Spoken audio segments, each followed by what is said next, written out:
talking about the Screaming Eagle 131 kit versus the Aftermarket, my 124 Zippers Performance Sleeper kit. Since I haven't ridden the 131 Screaming Eagle kit, we're just going to be talking about the numbers. A lot of people have asked me about what do I think about the new 131 Screaming Eagle Performance kit, and how does it compare against my Zippers 124 Sleeper kit. Well, today I'm going to give you my opinion. I haven't ridden the 131, but I ride the 124 Sleeper kit every day. It's my everyday riding motorcycle, and it was built to ride every day. We're going to go to the computer to show you all the specs of the Screaming Eagle 131 versus the Zippers Performance 124 Sleeper kit. All right, so let's get into the numbers. Okay, so I said we're going to be talking about Aftermarket versus Screaming Eagle. You know, I have a Zippers 124 Sleeper kit on my motorcycle. If you haven't seen that video, be sure to check it out on the channel where I visit Zippers Performance in Elk Ridge, Maryland, and you can see the build and the parts list there. My bike started out life as a 107, but I always knew that I wanted to do some upgrades on it, but I didn't want to compromise the reliability because I travel on my motorcycle. And if you haven't seen that video where I go from Tennessee to California with my dad, check that video out. So when it was time to upgrade, I went to Zippers Performance, had them install the 124 Sleeper kit on my motorcycle. The reason why I went with the Sleeper kit, because I didn't want to compromise the reliability. I still want to be able to ride my motorcycle long distance and have fun with the horsepower and the torque when I wanted to. And the Sleeper kit was the best of both worlds. If you watch the video, you'll see that I had a couple issues with the bike. The guides were worn out in my cylinder heads. I had oil deposits in the cylinder heads and on my cylinders, and I had a loose oil jet in the bottom of it, and the bike only had 10,000 miles on it.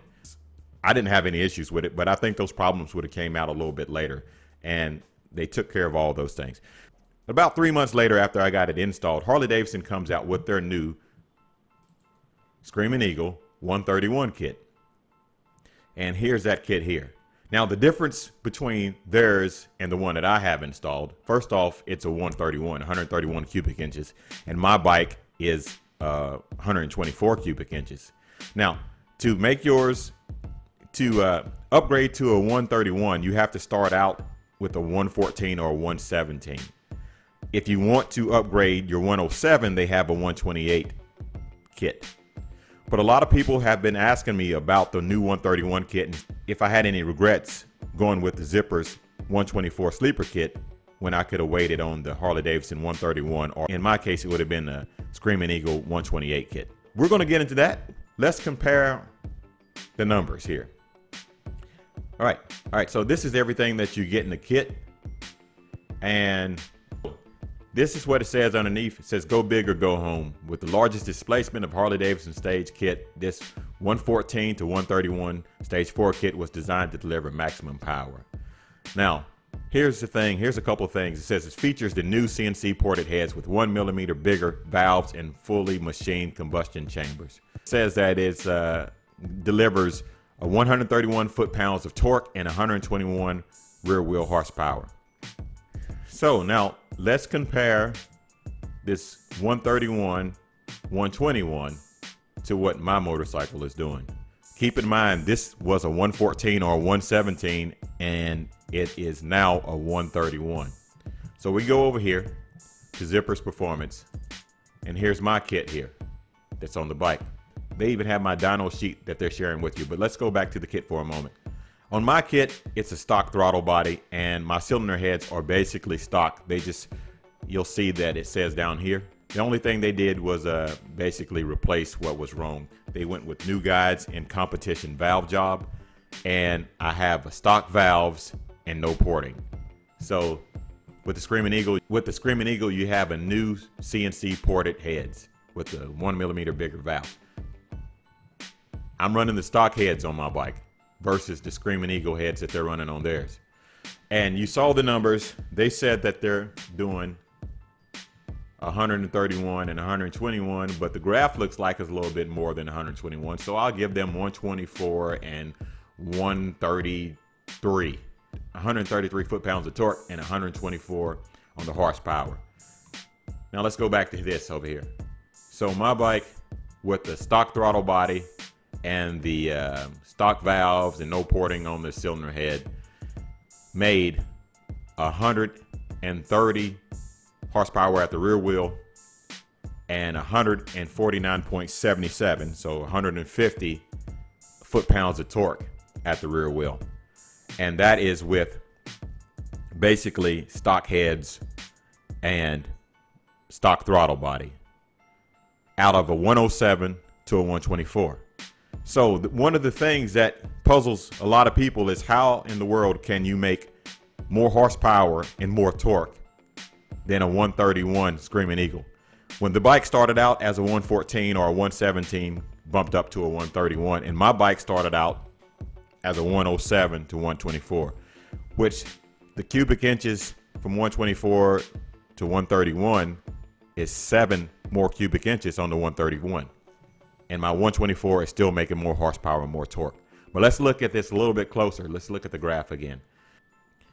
At 4,000 RPMs, you're making your maximum torque there. Now let's check out mine here. At 3,700 RPMs, I'm making 149.77 foot-pounds of torque. Now let's compare the horsepower. The Screaming Eagle horsepower at 5,500 RPMs, they're making 124. They're making 124 horsepower.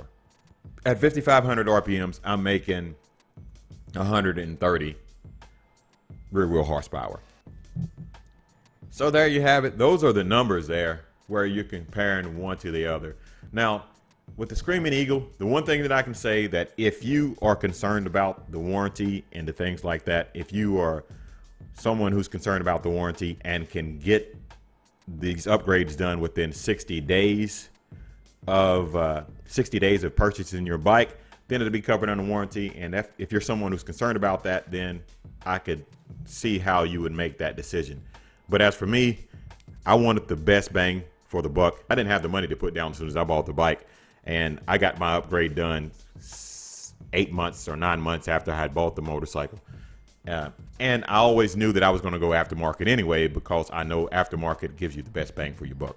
All right, so there it is. I'm completely happy with my bike. I think the 124 is great. The bike is just as reliable as it was the day I bought it. Don't get caught up in the numbers, especially when you have a 131 kit that makes less than a 124 kit. My dad's 107 with a stage 2 aftermarket upgrade has a Redshift 468 cam, Chromeworks headers, Chromeworks slip-on, and a Thundermax tuner. And his bike makes as much horsepower as it has cubic inches. 107 horsepower, 107 cubic inches, and 117 foot-pounds of torque, just out of a cam, a tuner, and a full exhaust. So here's my advice. Look for a dealership that sells aftermarket products and Screaming Eagle products, because I can assure you, if you talk to the mechanics in the back of the dealership that's installing these kits, most of them are going to have aftermarket products on their motorcycle. So check out the Harley-Davidson forums and see what everybody's doing and seeing what they're recommending. Besides, you bought the bike to make it your own, and you want to get the most performance for your money if you're into performance builds on the bike. So that's my recommendation. All right, so what do you think? 124 versus the 131. You saw the numbers. For a motorcycle company to make a 131 kit, that's pretty outstanding. So thumbs up for Harley-Davidson for that. The 131 versus the 124, Screaming Eagle versus aftermarket. There's some advantages to both of them. I prefer the aftermarket. You let me know if you would go with the 131 kit or the 124. Guys, I want to thank everybody for watching. If you like this video, give it a thumbs up. If you'd like to see more like it, please subscribe. Don't forget to hit that notification bell as well. Thank you for watching.